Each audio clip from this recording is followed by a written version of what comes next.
今回ね、小本。第6点の魔王の話でした。はい。第6点の魔王を放置しておくとどうなっちゃうのか世界はと。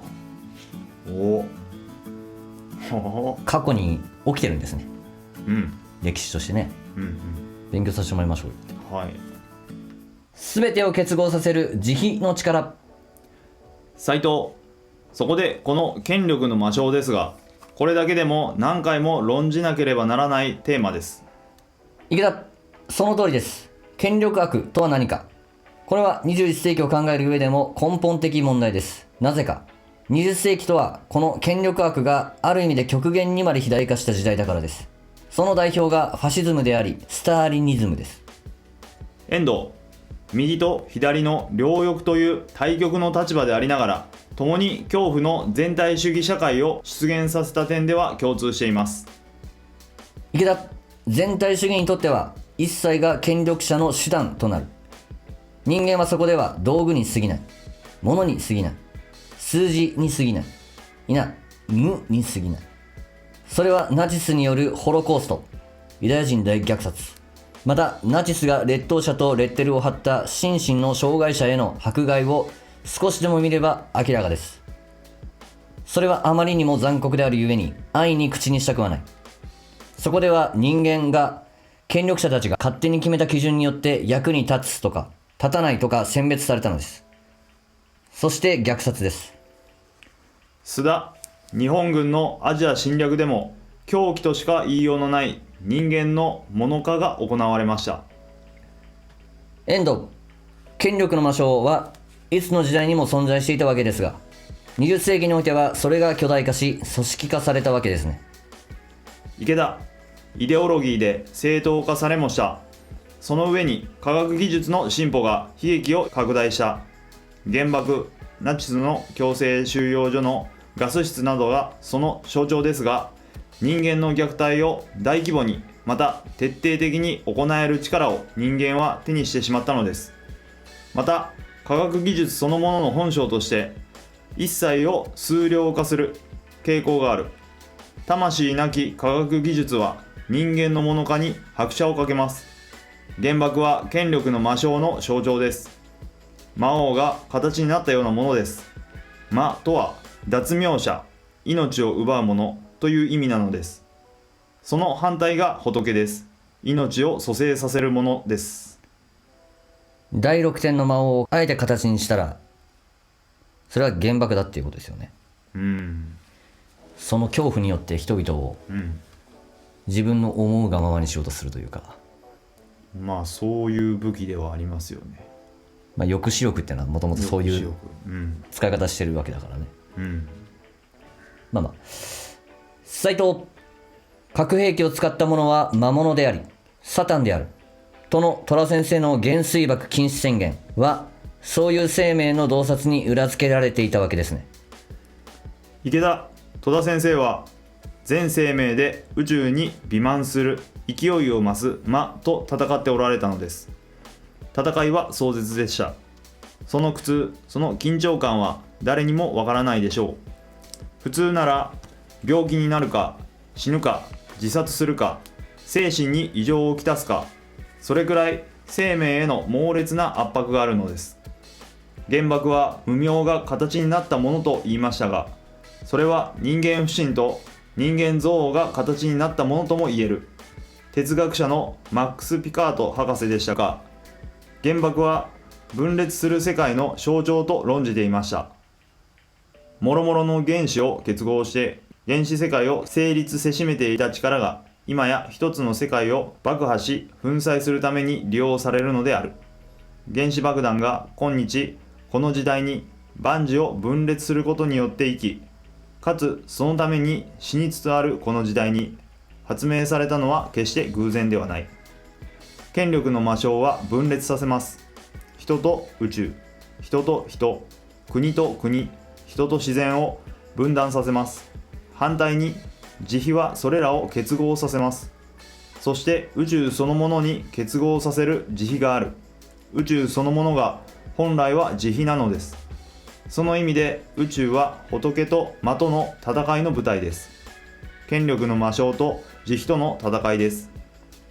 生命を手段にする欲望と生命を目的とする慈愛との闘争です。人間を砂粒化し無化していく力と人間を法刀化する力とのせめぎ合いなのです。はい。無明っていうのは不信の代名詞みたいな感じですよね。自分の不信感とか憎悪とかの心が形になったものが、原子爆弾みたいなことですよね。原水爆。結局その不信っていうものを乗り越えたら大量殺戮兵器なんて作る必要ないんですよ。そりゃそうだ。だからそのまず、無明を克服できなければ、これをなくすっていうのは難儀ですよ。綺麗事にしかならないですよね。不信感は残ったままなのに武器だけなくすなんていうのは、国同士が信頼関係作っていくしかないですよ。まずそこからだよ、順番は。で無明っていうのはどんどん気抜くと増えていくんだよね。戦っていかないといけないし、ずっと勝ち取るもんだからね、信頼は。努力してお互いが国同士で努力し続けて、築き上げていくしかないんだけどね、信頼は。武器を持つことが、相手の国を殺すための武器を持つことが馬鹿らしくなるっていうぐらいまで信頼関係を作っていく。これはもう努力を重ねていくしかないんだけども、これはめちゃくちゃ難儀中の難儀ですよ。無明との戦いだからね。そうなっちゃうよね。でまずはここからコツコツやっていくしかない。政治の面でも頑張ってもらいたいけど、宗教は政治っていうよりかはもう民間のレベルでやっていくっていうね、その信頼関係を。てか政治は形、政策とかね、外面は内面の無明を自他ともに乗り越えていこうっていうのが宗教なんで、そもそも一人一人が一人一人が、めちゃめちゃ遠い話かもしれないが、まずやっていくしかないよね、我々が。まず自分の無明を乗り越えていくことから、そういう世界がつながっていくんだと。でも権力枠に打ち勝ったっていう歴史はいつもそういうところからの始まりなんじゃないですか。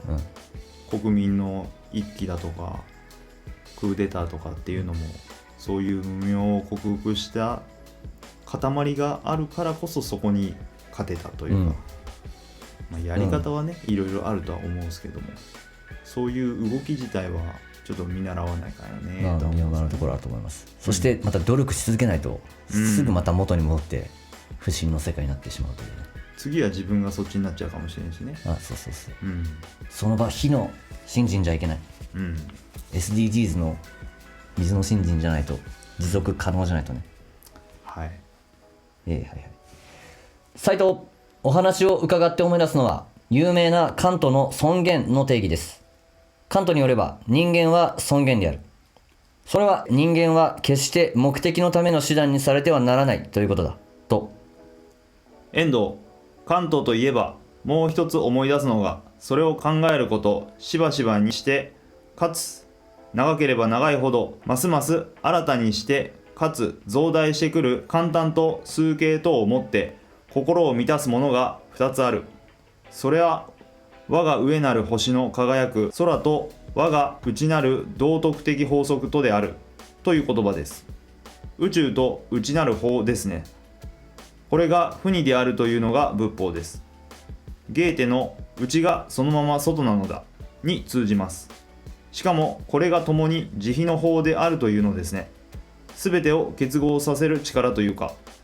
関東のめちゃめちゃ有名な大名言でございますが、哲学の哲学を行き着いた先がこの名言ですよね。外と内が一体のような発言ですよ。表裏一体よりもさらにすげえ先っていうか、もう一緒。そう、我即宇宙、宇宙即我のことですよこれ。哲学で感じ取ったんちゃうかって感じがしますがね、カントは仏法の真髄に。池田、冒頭話の出たカズンズ博士も、私は宇宙の秩序と道徳の秩序との間に区別を認めないと言われています。私はこの宇宙の秩序を包含したり命令したりはできないが、この秩序に同化できる。なぜなら私はその一部であるからだとも。カズンズ博士はお会いしてすぐ、この人は菩薩だと直感しました。偉大な方でした。これも仏法ですね。カズンズ博士、すごい話です。須田被爆した女性たちの治療に奔走されたり、ナチスの実験モルモットにされたポーランドの女性たちの心身を癒すために尽力されたことは有名です。池田、本当に権力の魔性は残酷だ。その反対が一人の人をかけがえのない存在として愛するということです。そのために尽くし、そのために苦しむ。そのことを自分の喜びとする生き方です。ナチスの強制収容所からの生還者である心理学者フランクル博士については、この座談会の冒頭でも触れましたが、ここで再び取り上げたい。博士は講演でこんな話を紹介しています。あるお母さんの手紙の一節です。私の子供は体内で頭蓋骨が早期に癒着したために不治の病にかかったまま1929年6月6日に生まれました。私は当時18歳でした。私は子供を神様のように崇め、限りなく愛しました。母と私はこのかわいそうなおちびちゃんを助けるためにあらゆることをしました。が無駄でした。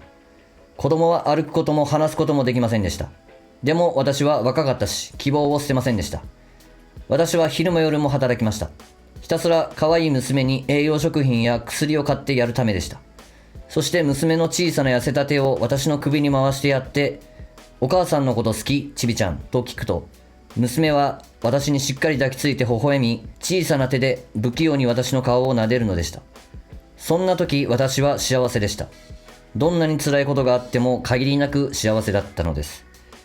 これが人間を手段化する権力の魔性との対極の姿でしょう。斉藤、法刀本の深い意味が少し分かってきたように思います。池田、権力の魔性をもっと身近なことで言えば、リーダーが人に苦労を押し付けるというのもその一つです。自分が楽をして嫌なこと、大変なことは人にやらせる。責任も人に押し付け、自分は甘い汁だけを吸おうとする。こんな言葉があります。いずれの国にも大変なことはある。もしあなたが大統領になっていれば、大変なことはあなた自身にかぶさってくる。しかし仮にあなたが独裁者だとすれば、あなたはこの大変なことを全部他の人が引っかぶるようにさせられる。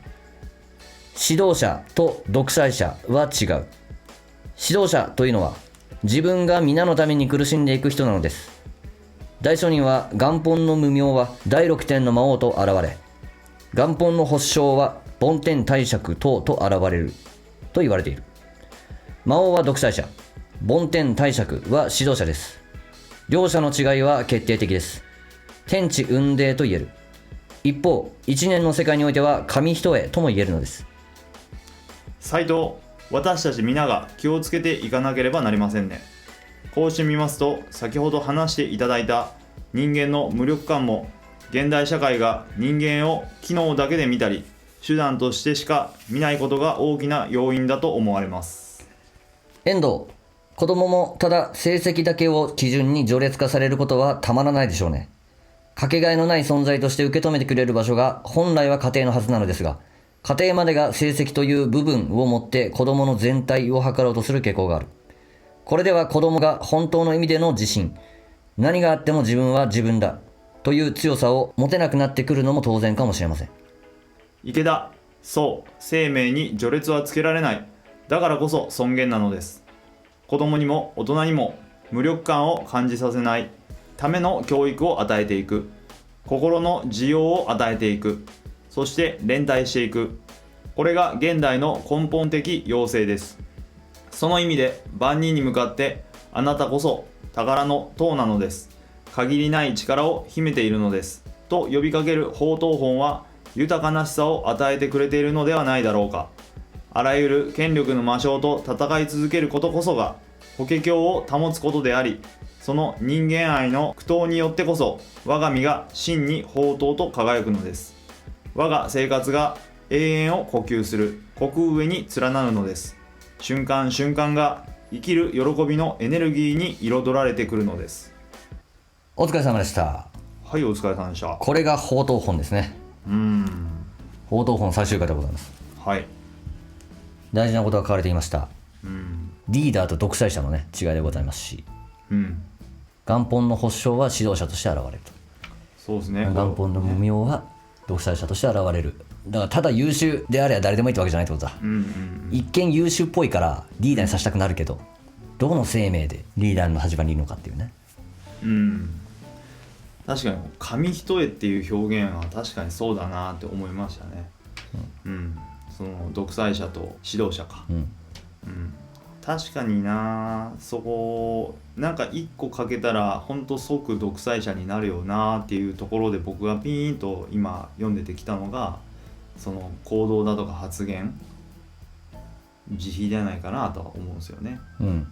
慈悲のある行動発言ができてくるとやっぱ指導者になってって、その辺が抜けて個人主義になっていったらやっぱ独裁者になるのかなっていうふうに僕は今思いましたけど、結局本当難しいなって思うのは、無名の生命と戦いながら成長していくっていうことは大変なんだけど、自分のその嫌な部分を蓋してとにかく勉強ばっかして優秀になるっていうことはね、やろうともできるんですよ。でも優秀は優秀じゃん、いい大学出てとか、エリートはエリート、だけどいざそこの場面になった時に、無名が出てきちゃうというね。政治家とかもそうですよ。選挙運動してる時はすごいいい人そうなんだけど、いざ権力与えられちゃうとその権力の魔性で刺激されちゃうんですよね、その無名が。で無名とどんだけ戦ったかっていう人かどうかっていうのを見破らないと、いざ権力を手に入れた時にその無名と対決できる人なのかと、自分自身の無名と対決できる人なのか、それを放置させると独裁の方向に行っちゃうっていうことですよ。ただ優秀だからってだけでね、ある意味昭和とかの20世紀はそういう時代だったのかもしれない、強そうな人、優秀で任せとけばいいと思った結果えらいことになったっていう、この反省を生かして変えていこうっていうための本ですよね、もともと法華経の知恵。そういうことですよね。仏法もそうだし、先生のメッセージはそうですよ。次の世代に伝えたいことはこれですよ。っていうか僕らもやっていかんといかんですよね。その次の世代を育てていく。自分自身もそうですけど、今は受け取る側だけど、伝えていかないといけないんですよ、次の世代ね。その任務が待っている。だから我々にも元本の無名っていうのがありまして、それは第六天の魔王と現れる。もう隙があったら我々だって人を思うように動かしたいとか、自分は楽したいとか、自分の思うがままにさせたくなる欲求が出てきたりするというね、それに飲まれ権力がありすぎると、それに誰も反対してこれないぐらい権力があると抑えられなくなって、そういうことをしてしまう可能性は俺らでもあるよっていう話ね。そういうことね。だから勉強し続けて行動し続けて、アップデートし続ける必要があるんですよ。そうしないと愚かであらせようとしちゃう。人を育てようなんて気にならないわけです。最悪やん。育てるっていう名のもとに洗脳させるんだってこと、自分に反抗させないように教育させるみたいな、そういうのを教育とは言わない、洗脳という、そういうことをやり出す。これ第六天の魔王のやり方、俺らでもそういうことはあり得るっていう。いや、自分以上の人材に育ってほしいと思いながら教育をする、信心を進める。だって自分以上になるかもしれないんだよ、信心進めたら。もうそれは保証でしかできない業なんですよ。だから高専ルーフに挑んでる学会の人たちがどんだけ偉大かっていう話ですね、これ。だよね。自分以上になっちゃうかもしれないんだから。なってくれよ。普通はプライドのある人はなかなかそうね、ならないっていうか、そうやってほしいけど自分以上になられたら困るっていう気持ち。まだまだじゃなって言ってたよね。そう。これは元本の無名の心。これは一個の家庭でもあると思うよ。DV キスのお父さんとか、そういう大学の周りに飲まれた人、暴力で黙らせるなんて。最低だね。それは一家でもあるし、地域の話でもある、国単位でもあるしっていう、で世界単位のっていうのが原爆っていう、もう誰もが黙らせられる力、一瞬で無力化できる力を持ってる人が、これ第六天の魔王の究極だって話ね、だから原爆をなくそうよって。それに縛られてなんで生きないといけないんだ、恐怖に怯えさせられながら。本当そうやね。生きる権利があるんだと、生存、幸せに生きる権利があるんだ、そういう風に主張されたのが鳥羽先生、だから世界の最後の究極の魔、第六天の魔王と一人対峙された、だから精神的に普通の人がそれと向き合ったら精神的に病んで、自殺するか精神的に病むかとかね、ふうに言われてた。それぐらいのものと戦われてた。みんな肌感覚では悪いって分かってるじゃないですか、原爆だとか兵器に関しては、でも今言ってたここ読んでたストーリーみたいなのが理解して知った上で原爆反対だよって言ってる人ってどれぐらいいるんだろうね。それはなかなかいないでしょうね。そこが腑に落ちてないから進まないっていうのもあるんじゃないの。綺麗事って思わせられるというか、元宝の無用のね刺激してくるんですわ。なんか頭がぼやっとしてきて、原爆の話になると、東洋話みたいな話になっちゃうみたいなさ、もう、ええやんみたいな感じに思わせてくるみたいな。だもんでなんかね、どこの党の人か忘れたけど、核爆弾は安上がりですなんて言っちゃう人も出てくるぐらいだね。もう無名で頭がぽわやなとる。そんなん言うなやと。いやー、だからこそ熱が必要なんですよ。なんかもうぼやぼやしてんだ、そういうこと言う人たちは。そうね。ふざけるなという熱が大事。目覚ますには熱が必要だ。そういうこと。まあでも本当に、重い話だけど、憲法同本ってのがいかに大事か、人を法刀としてみるっていうことは、そういうことね。世界の平和につながるんです。これは綺麗事じゃなく、最初はわけのわからんどでかい塔がぶっ飛んでついてこれんぞみたいな話をしてた覚えありますけど、ちゃんと深い話でしたね。しっかり現実とマッチングして、憲法同本を最初に読み出した時はふわっとした話だなと思ったかもしれないが、こうどしっときましたかね。最後ハマりましたね。やっぱそのなんで原爆だとかそういうところがダメなんだよっていうところを理解するっていうのが一人一人がまずやるべきことなんじゃないかなと思いましたね。原爆反対してるからいいとか悪いとかそういうこと以前の問題のところがやっぱ歯抜けになってるじゃないかなと思うんで、僕はここ読んですごくバシッとハマった。だからこそやっぱりそういう風な兵器に関しては平和活動していかなきゃいけないなっていうのはすごい感じた部分であったんで、学びましょう。これからもやっぱり教育学ぶって大事だなって思いますね。大事だなと思いますね。ありがとうございます。さあ次は台場だった本というところで、台場だった本がまたおもろいんだと。台場だった本はおもろいで、現実にめっちゃ即されてるっていうか、憲法同本はなかなか難易度高かったと思うので、そうね、こんだけ時間かけて咀嚼しながらでやっとバシッとはまるんで、台場だった本はめちゃめちゃ分かりやすくて即生活に役立ついう感じでまた会いましょうと。はい、お疲れ。おつもと。